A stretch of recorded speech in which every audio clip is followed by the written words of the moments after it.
Welcome, one and all in one to J Wright Productions. I am your host, J Wright, on this lovely day or night. Just sit back and relax while we put on this smooth jazz for all you smoothies out there with a smoothie in your hand. I hope it's banana mango. Yes. Anyway, sit back and listen to the amazing sounds of Mr. Kenny G. That's right, Kenny G. And let you just sail away.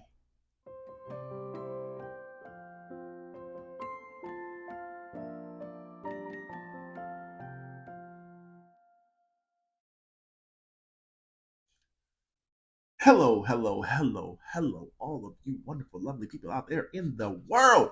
Hey, how are you doing today? Today is the first video that I'm going to do for the series off the top, where I just take a subject and basically I tell you how I feel about it, what I feel about it, whether I like it, whether I don't like it, and just give you my opinion on it. Then I leave it down in the comment section for you to expand the conversation. Expand the conversation, not with just me, but with each other and other people on your day in and day out travels. Ladies and gentlemen, all of you lovely people out there. Can I get you to do me one quick favor? One quick favor, just one. Just one. It's a tiny. Listen, don't even worry about it. Calm down. Not gonna ask for a lot much. Click that subscribe button. In fact, no, uppercut that subscribe button. Ryu. Just to give you a quick, just all right. Hit that subscribe button. Click that like button, and please hit that bell icon like you are hitting a speed bag at the gym. Right? Don't do that. Just hit it once. You don't have to keep hitting it more times. That just doesn't make sense. And you're gonna break your computer. YouTube's gonna try to figure out what's going on. It's just gonna freak the whole system out. Just hit it one time. Hit the bell icon one time. That lets you know when I post another video for you. You. Anyway, let's get into this. We're gonna talk a little bit about Secret Invasion. I'm gonna break this down into like three parts. First, we're gonna tackle well, overall, let me tell you my feelings, and then we're gonna break it down into three main topics, talking points that I've seen a lot of people kind of uh, make some videos of, and I just want to share my opinion, just a couple of my $2 in it. I know it's 2 cents, but it's $2. I enjoyed the show. I liked it. I thought the acting in it was great. You had some shocking moments with Maria Hill, R.I.P. R.I.P. Um, I thought it was great. I thought that it's set up whatever it's set up down the road. I'm excited for what it set up. You know what I'm saying? I don't even know what all it's set up down the road. I know that there's two shows, movies that are directly affected from this Armored Wars with Don Cheadle and The Marvels coming out in November. I know that those two are directly affected by it, and I can't wait to see what happens there. So I'm gonna say I liked it. I grade things based off a grading scale like school: A, B, C, D, or the dreaded F. F. Sounds dreaded, right? F.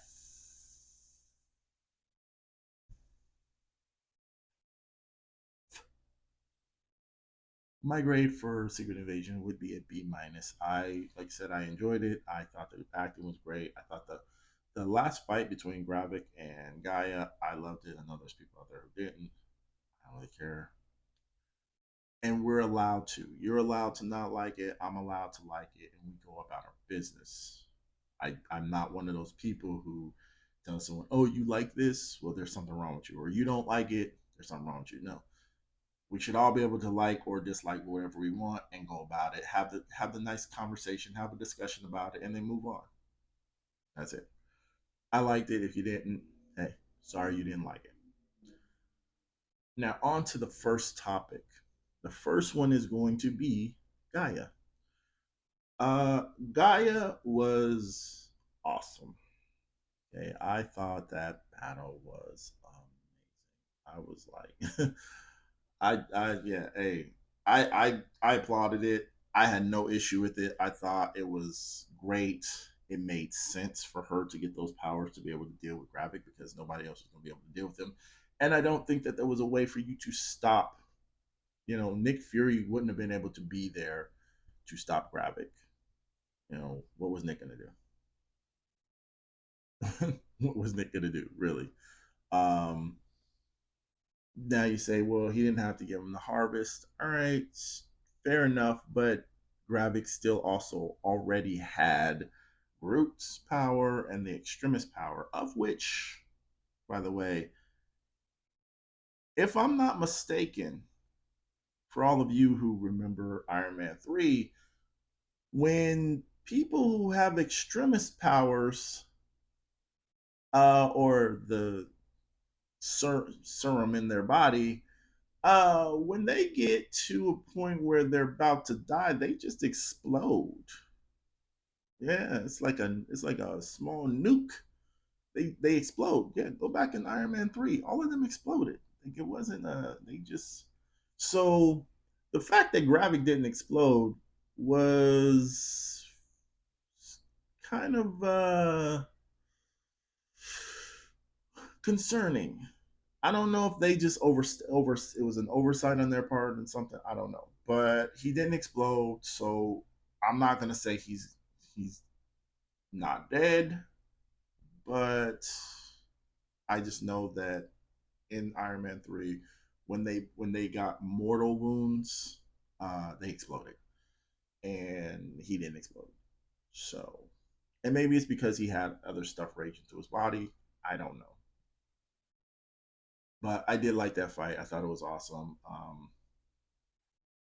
I thought that her them allowing her to use ghost powers was awesome. Although I'm curious on where and when Nick got Ghost and Abomination's DNA. That's very interesting to me. Now, I mean, clearly he could have got Abomination because Abomination's been locked up, but Ghost, on the other hand, that's very interesting.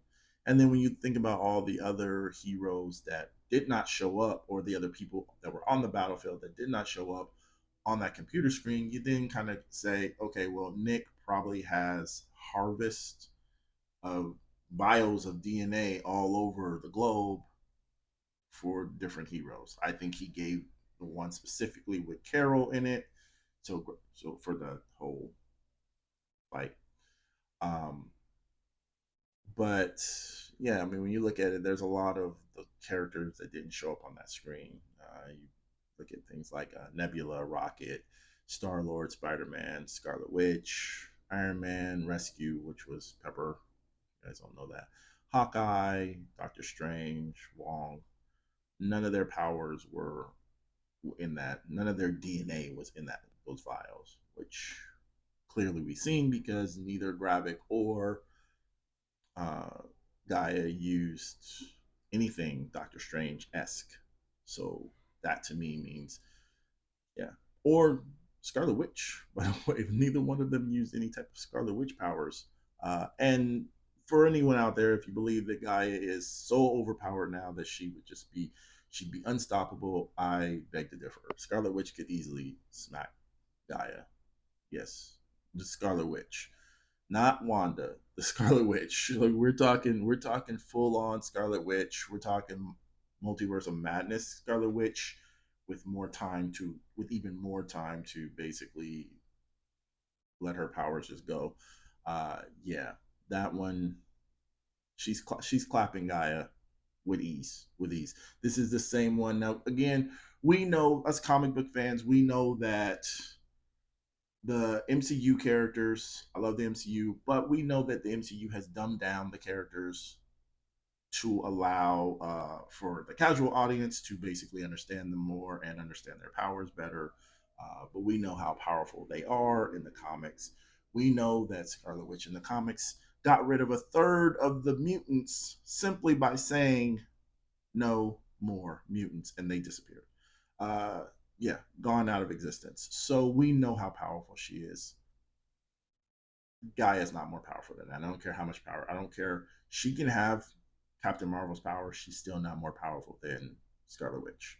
Um, so uh, I don't believe that she's all powerful, but I also don't believe that she's a bad guy. So the next time we see her, I don't think that she's going to be this overpowering presence that's just wiping people. Someone said there's no need for the Avengers anymore. Well, that's not true because again, there's villains out there who would clap her.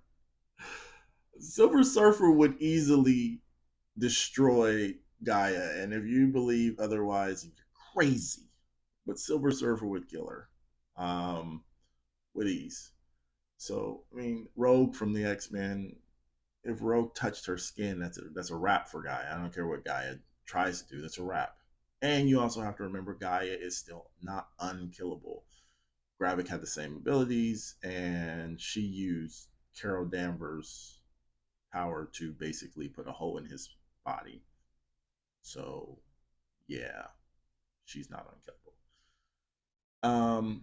So and you can't say, oh well, she has the extremists. Well, because Gravik did too. So again, non unkillable. Um, but I liked it. I liked her whole arc. I hope we get to see more of her in MCU. I think she's awesome, and yeah, can't wait to see it. Also, Olivia Colman, just real quick, Olivia Colman's Sonya was amazing. Olivia Colman killed it. Thank you for getting that woman. She was amazing in that show. Yeah, her performances were great.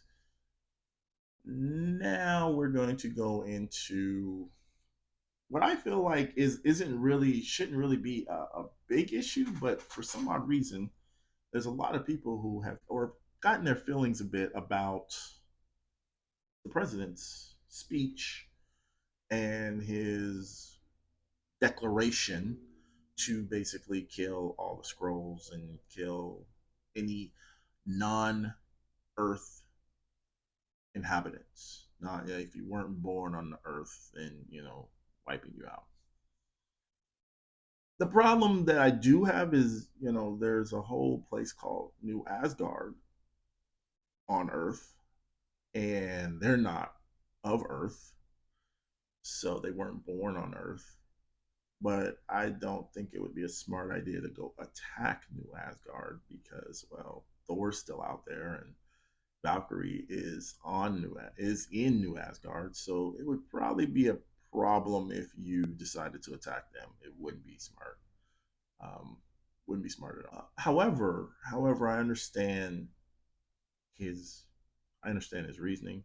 I think I've seen a couple people kind of mad that he went and jumped to the conclusion of, hey, this is we need to just kill all the scrolls. He's like, well, some of them are still good guys, and yeah, but I mean, in the comics, most of them are bad anyway. So it makes sense that this would make that turning point within the MCU to have those other factions. I'm not gonna sit here and believe that Gravik had the only faction out of a million scrolls sitting on the planet.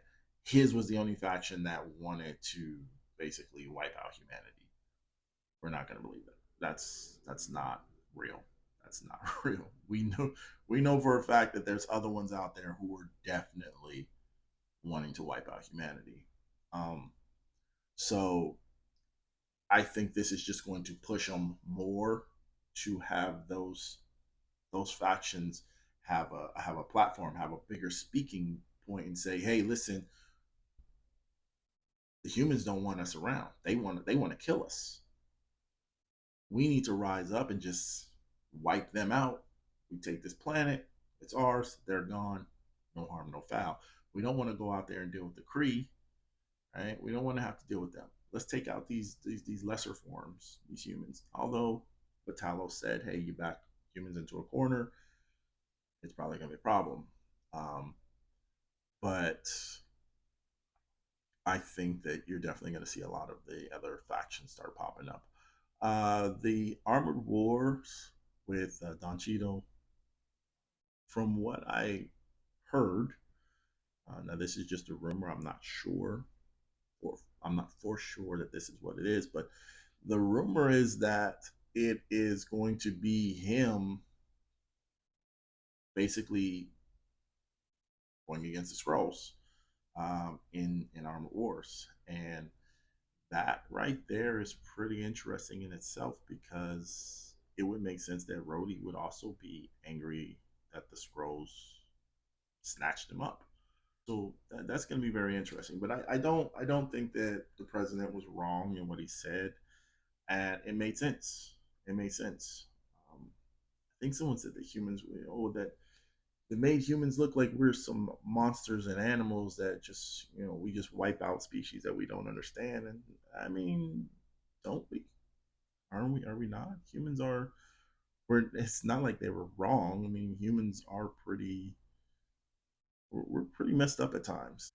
I like I like when they tell stories when they show what humans would actually act like around superpowered people. DC did a great job with Flashpoint. I haven't seen the Flash movie, so we're not going to talk about that. Flashpoint, if you haven't seen it or read it, there's a comic called Flashpoint. Go read it. But there's also a animated movie called Flashpoint. Go watch it. It's amazing. But in there, what they showed was, hey, guess what? Superman came to Earth, but Superman didn't land in Smallville. Okay, he didn't land in a cornfield for John and Martha Kent to find and protect him and all this. No, he landed in a city. He landed in Metropolis, and the government got him. And that is the most realistic scenario that would have actually happened if Superman was real and landed on Earth. The government's going to catch him. The government is going to take him and do all these tests and do whatever they need to do to figure out where he came from, his DNA, his anatomy, everything. We're that's what humans would do. And in there, it's actually pretty interesting. Superman is not this beefed up character. He's the skinny looking guy, looks like super frail, and they've kept him in a room where he has this red light on him. And for anybody who doesn't understand or who doesn't know, Superman is affected by red sun. The red sun zaps Superman's powers, takes his powers away. They in this have mimicked a red sun and are draining Superman's power. So he just lives there, his power drained. I believe that they did the same thing in the Flash with Supergirl. I'm not sure, but I believe that that's what they did. Just in case you've seen it, and I like that DC has done that. DC has said, "Hey, what would have happened if Superman would have landed in Russia?" We know that. We know that. Oh, this is what would have happened to Superman had he landed in Russia instead of in Smallville. DC does that, and DC has done that, and I really applaud them for being able to say, "Hey, look, this is what would have happened if these things would have." Because our human nature is to be like that. Humans would not have looked at Superman and said, "Yeah, we trust him." The end of the first Avengers movie, when after the battle's over and they're doing, you see like news segments, and they're interviewing people, and there's some people who are like, "Oh, we love that they're here, we love that they helped," but then there's other people going, "No, I don't trust that there's people out there with superpowers running around just doing whatever the hell they want to do. Like, this is not okay." I like that. To me, that's what the president was doing through and through. He's saying, "Hey, look, I'm not okay with this. I'm not okay with the fact that you guys are out there and that these scrolls they can shapeshift into anybody they want, and we can't stop them. We don't know what to do." Right now, the dangers of his speech was clear. The militias and stuff were out there killing humans, thinking that they were scrolls. So they were killing actual people when those people weren't the scrolls. But that's a human thing. That's a human thing we do, even with the militias, even with the, hey, oh, this is the enemy. Cool. Like, let's all go and just whoever looks like this person, that's what we want to go take out. And so yeah, it's a human thing. It's a human thing. I think he was justified, and I think that they did a good job in writing the way he is. Now we know that obviously between now and whenever, he's probably not going to remain the president in there, because we know that by the time the events of Captain America 4, Brave New World with Anthony Mackie, we know that Harrison Ford, General Ross, is now President Ross. So we know that he is now, Harrison Ford's character is the president and not this guy's. I'm wondering, because I know Captain America 4 doesn't come out till July of next year, um, because we know that they're done filming that one. That one's not affected by the writer strike, so it wouldn't be pushed back. I know things like Deadpool would possibly be pushed back depending on how much longer the writer and actor strike is. It goes on, but Falcon and Winter or Falcon and Winter Soldier, Captain America 4 was already done. So I don't think that there's a, unless they just need like reshoots, but for the most part, the movie's done. And is it supposed to come out till July of next year?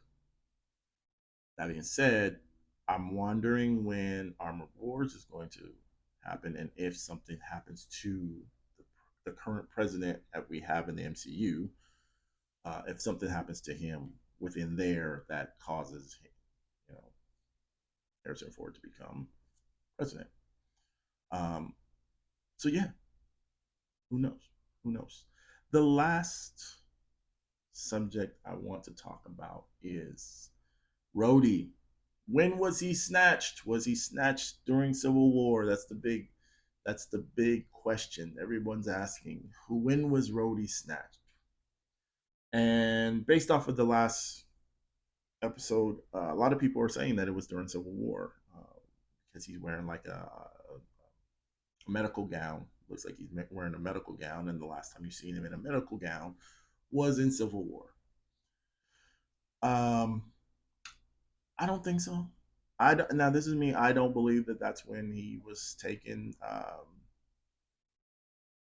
don't think Gravik's plan was not. I don't think Gravik's plan was even in effect then. I don't believe his plan was there until after Endgame.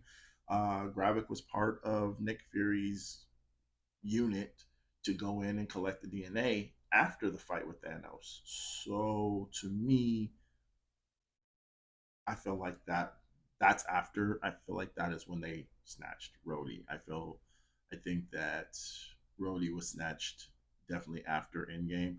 I think by the time we seen Rhodey in Falcon and Winter Soldier, he was a Skrull. Now, would it bother me if he was snatched in Civil War? No. The amazing gentlemen over there at Real Rejects, Greg and John, I know I watched their video about it, and they were saying like, well, if he has been a Skrull since Civil War, it kind of ruins his journey up to this point. I don't know if it does, mainly because we didn't really see much of Rhodey after Civil War. I mean, the next time you seen him was Infinity War and then Endgame. So I don't really know if you ruined any journey. You didn't really follow much of him in those movies. And even if you say, okay, yeah, but we have this one that we followed, and you tell us, oh well, since Civil War we've been following the wrong Rhodey. He's not the same. He's been a Skrull. It kind of that messes with our heads, and that's we don't like that. Um, yeah, I guess, but it would be the same if we then said we don't want to follow the current Loki, because we know that the current Loki that is in his own show isn't the one that was in Thor the Dark World, isn't the one that was in Thor Ragnarok, and isn't the one that, because we know that one died. We know that Loki isn't the same one from those movies. So we know that that one is the one that was in the Avengers, Battle of New York, and then he got the Tesseract, left, and the next time we seen him was Loki, and we know that he's now a variant. So, which is why Thor: Love and Thunder didn't have Loki in it, because that would have been odd to have this random Loki who does not have that same bond with his brother that we seen the other Loki end up having. You know, that one who went through Thor: The Dark World and went through the pain of losing their mom together. The one who, you know, was there during Ragnarok and all. That Loki, that Thor, and that Loki had a different bond together. So it would be weird if you would have said, okay, this Loki right here is gonna just show up in Thor: Love and Thunder, and they're gonna have a bond. Wouldn't have made sense. Um, so I don't think that it really destroys anything if Rhodey had been pulled. Had he been snatched up in Civil War, I don't think it would have changed anything. But I don't think that. I think that he was he was snatched up after Endgame or during the blip, like during that 5 years that the blip was. Um, I believe he was either snatched up then or after the blip. Honestly, we're none of us are gonna know. We're not gonna know until they decide to tell us. Yeah, till Kevin Feige decides, hey, this is when we want y'all to know how long all these people were. Also, we don't know who all else was Skrulls yet. We know that there's no way that Rhodey is the only one that's been a Skrull this long. So who knows? I'm pretty sure there's been other ones who have been Skrulls and other Avengers who were Skrulls. We just don't know about it yet. They'll let us know. They'll let us know. But what do you think? What do you think? In the comments, let me know. Let me know. Do you think one, Gaia is just this amazingly overpowered character that no one in the MCU is ever going to be able to beat, and she's just the only one that they need to call for everything, and she's the only one who can take care of everything? Honestly, I don't even believe she would be able to take care of Kang. Um, you can say I'm wrong. I don't. But what do you think? Do you think she is? Do you think the president was in the right? Do you think it's messed up that he had that thought process? Do you think that he's gonna lead the government to attack New Asgard? Also, does that set up the mutants even more? Because when you think about it, we know that within X Men, humans' toleration towards mutants is way lower than it is with others. We know that the humans do not like mutants at all.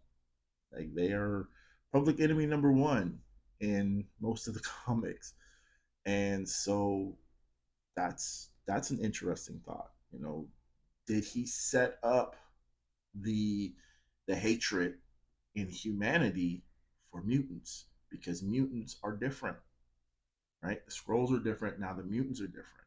Now you'll have militias going out there hunting mutants as well, because you might have people believing that the mutants are not from Earth and they're not Earth-born people. They're aliens. And we need to take them out.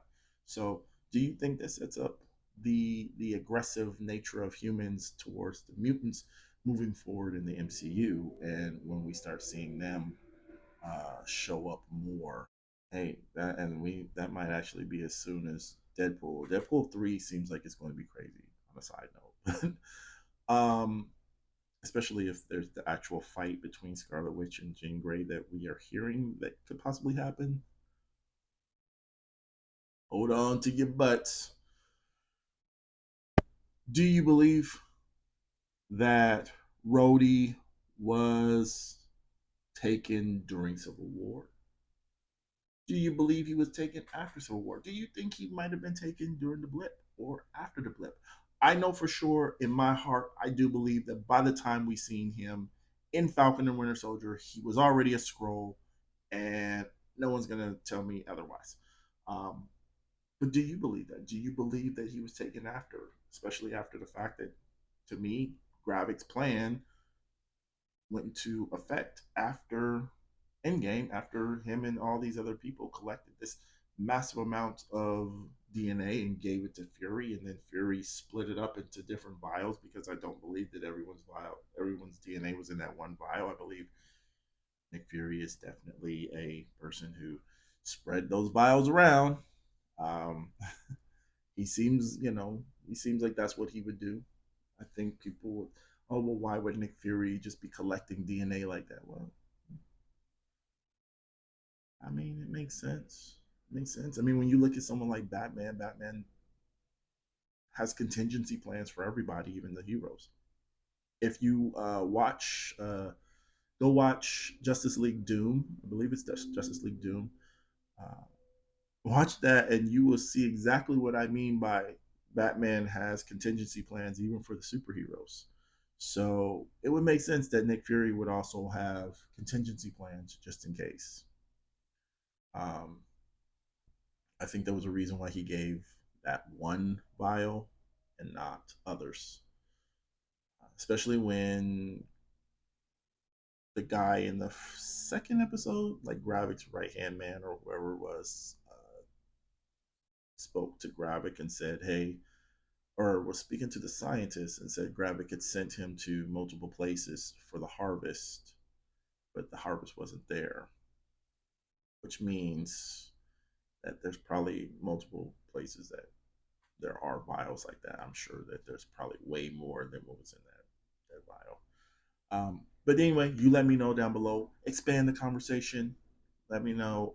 Did you enjoy Secret Invasion? If not, you know, sorry, sorry you didn't enjoy it. If you did, hey, good, great. Are you excited for where we're going with it?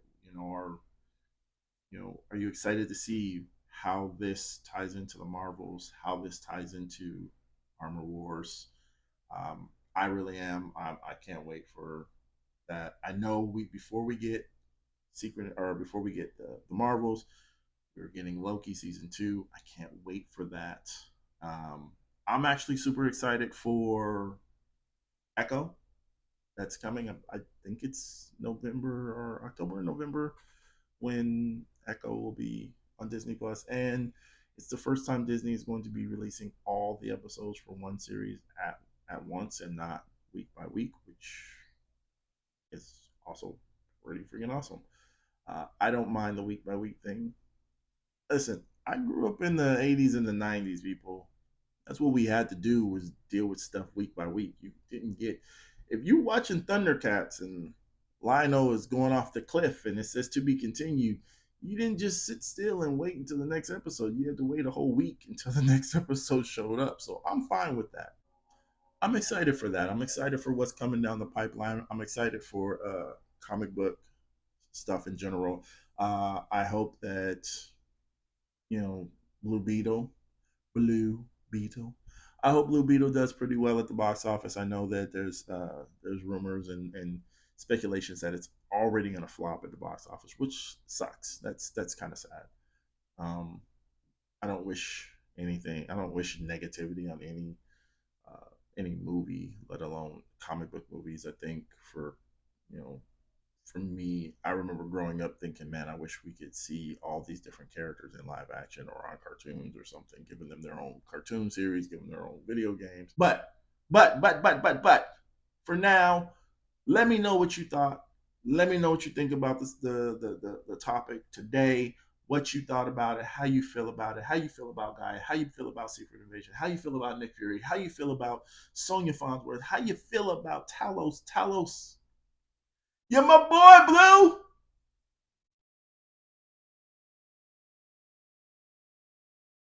How you feel about all everything? Don Cheeto or Don Cheeto. Well, how do you feel about Don Cheeto? Awesome. He actually went to my high school in Colorado. Just so you know, went to the same high school, not at the same time, but he graduated from the high school I graduated from in Denver, Colorado. Just so you know, East High School in the house. Fair East Side. That wasn't ours. By thy side, no, that wasn't ours. That wasn't ours. That wasn't ours. That wasn't our school. That was a different side. That was a different one. I didn't go to that one. I didn't go to that one. That one wasn't even in Colorado. Anyway, Post your comments down below. Let me know what you feel. I hope you guys are having a great day. Please, please, please, please, please, while you're out and about, where you're at, where you're going, what you're doing, please, please be a light in someone's life today. If you cannot be a light in someone's life today, I hope someone's a light in your life today. Put a smile on your face, make you feel good, toasty and warm and fuzzy and stuff all the time. Until next time, people. Until next time. I am your host, Jay Wright.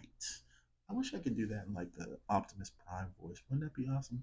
Jay Wright, roll out. Anyway, I'm Jay Wright, and I'll see you soon.